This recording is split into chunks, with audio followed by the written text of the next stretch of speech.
If you're a Browns fan looking for free videos every single week around the Cleveland Browns, you're in the right place. What I want you to do is you see that red button underneath this video that says subscribe. I want you to go ahead and click that. If free videos around your favorite team isn't enough, how about this? A little bit of friendly competition. How many people watching this video right now do not like the Pittsburgh Steelers? Exactly. And when you look at the most recent sub count according to Chat Sports channels, the Browns are in second, but I know that y'all can go ahead and catch Steelers talk. So if you could, go ahead and subscribe. And if you are already subbed, take that link that y'all see below, chatsports.com/BrownsTV, and send it to some fans.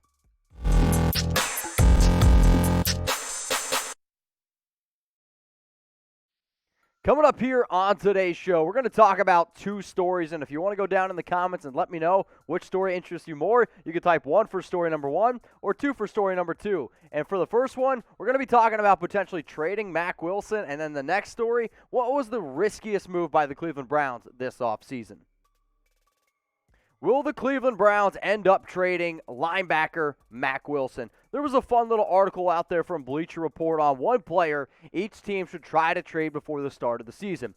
Wilson ended up picked for the Cleveland Browns. When I first saw this article, I was like, all right, let me take a deep dive for this Browns team simply because on paper, and it's kind of crazy to say this, you could make the argument that Cleveland is the most complete team from top to bottom on offense and on the defensive side of the football. So if you're potentially moving on from somebody, okay, that's interesting, and how can you get better? Mack Wilson was picked. The other player that Bleacher Report considered was Ronnie Harrison. We'll talk about both of those guys and why I could see both ultimately ending up, being picked. But in terms of Wilson, he's 6'1", 233-pound linebacker out of Alabama, drafted in the 5th round, somewhere in the 150s. I can't remember the exact number. But when he first came out in 2019, he had a pretty okay season, over 80 tackles. This past year, though, didn't quite play all that great. Ended up playing like 16 games, had about 39 tackles. In terms of Ronnie Harrison, on the other hand, he's 24 years old. He had 38 tackles, 1 quarterback hit, and 1 sack.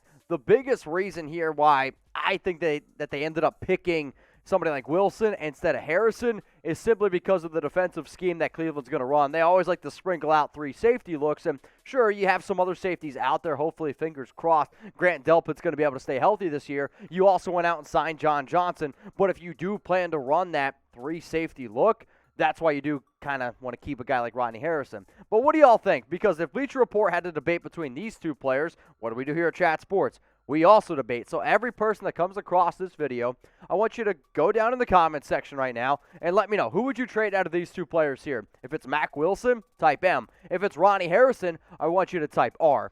The reason why I'm going to go ahead and type my M for Mack Wilson is because of the inconsistency. Linebacker,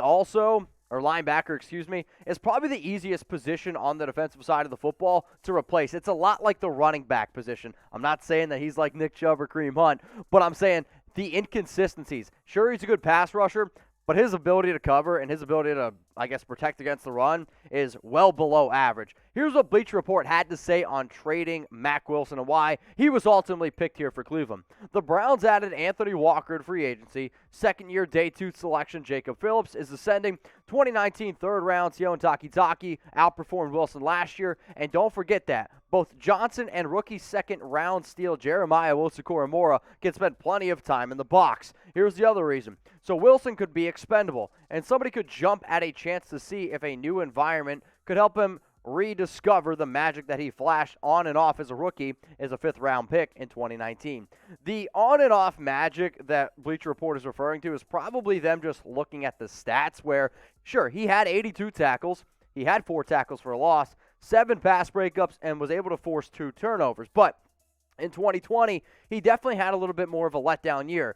The issue is, if you really watch the tape, he was not very productive. Like, tackles are not a good stat in terms of just looking at overall how good of a player is. If you trust PFF and their grades, he's finished below a 45 grade in back-to-back seasons, which I'm sorry, that's way below average. So let's play a game here. If anybody out there played Madden, you know how like if you create your own player, you can boost up all of his stats, then he has a 99 overall. We're not going to quite do that for Mack Wilson, but I want you to think of it as that context. So I want you to rate Wilson on a scale from 1 to 100. 1 being, he's probably the worst linebacker I've ever seen, or 100, he's the GOAT. Let me know down in the comments.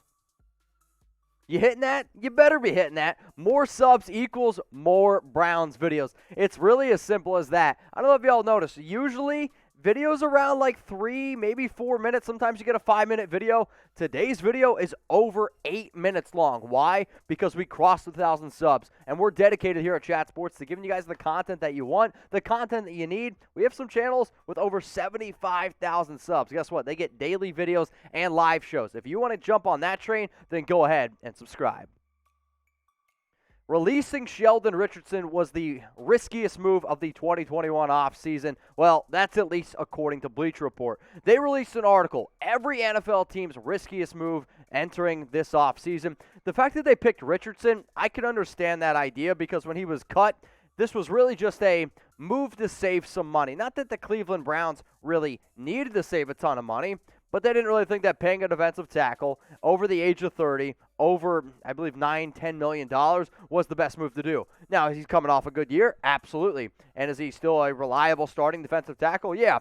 To be honest, the Minnesota Vikings, they got him for $3.6 million on a one-year deal. That's a steal for a guy who's coming off a year with 64 tackles, 4.5 sacks, 8 tackles for loss, and a forced fumble. Do I think he's going to have that type of production in Minnesota? No, I do not, simply because the Vikings don't have the defensive front. They don't have the overall defense that the Cleveland Browns do. But when you look at the last 5 seasons for Richardson, you saw 2016 was kind of lackluster in the New York Jets, where he's coming off a year where he had 62 tackles. He had only 13 tackles for loss and 1.5 sacks. Then he takes a trip on over to Seattle. It did not work there. Then he went to Minnesota, actually had a halfway decent season, 4.5 sacks, 6 tackles for loss, 49 tackles. But over the last 2 years, his ability to be a solid run stopper and knowing his role, not really trying to do too much, like finding a DT that gets over 3 sacks plus is as solid in the run game as what Richardson is, that's hard to find. So when the move happened, yeah, I was very surprised. But to call it the most risky move by the Browns the entire offseason, that's something that I don't know if I 100% agree with. So what do y'all think here? I want you to agree or disagree. The statement of releasing Sheldon Richardson was a risky move. I want you to type A if you agree with that, and if you disagree with that statement, you can go ahead and type your disagree as well. So was it the most riskiest move of the entire offseason? The only reason why I'm going to go ahead and type my D for disagree is because I just think the signing of Clowney was a bigger risk. Not because that I don't think Clowney can perform. Everybody that watches football or that has watched football, say, since 2013, literally since Clowney laid the wood on that poor Michigan running back and absolutely lit him up, you could see the talent was there. You could see the talent back when Clowney was coming out of high school. He was a man playing amongst boys. The issue and why this is the bigger risk is because you signed this guy to a one-year deal worth $8 million coming off a year where he didn't have a single sack. Not only that, even when he was on the field, he's been injured, and he just did not look motivated. I get the fact that he was the number 1 overall pick in 2014. I get the idea that he has shown flashes of having the chance to arguably be one of the best defensive players in the league. But injuries and work ethic, they are major red flags. And when we're talking about those two things, they concern me, not just as an NFL fan, but they should concern every single Cleveland Browns fan out there. Because over the last 2 seasons, it has been very disappointing. Now, here are his numbers the last 4 years, right? 9.5 sacks, 9 sacks in Houston. But the fact that this dude has never had a double-digit sack season, and he was playing with guys like Whitney Merciless, J.J. Watt in Houston. In Seattle, he had a lot better of a year in terms of run production, I guess run defending, but like 2020 with Tennessee was an absolutely disastrous year, and that's why the Titans were like more than happy to get rid of this dude. So in terms of the bigger risk, I'm going to ask y'all, because I am going to disagree with the Bleacher Report article. I wish the Browns could have figured out a way to keep Richardson because he is a solid player. He's a solid veteran on that defensive line. But to say that that was a bigger risk than signing Clowney, I think is not really quite fair. I get it. Clowney could be this great player, and maybe he will have his best season yet next to Myles Garrett. But are you really confident that he's going to have even 5, 6, 7 sacks? I know I'm not. That's why I'm going to go ahead and type my J for signing Clowney.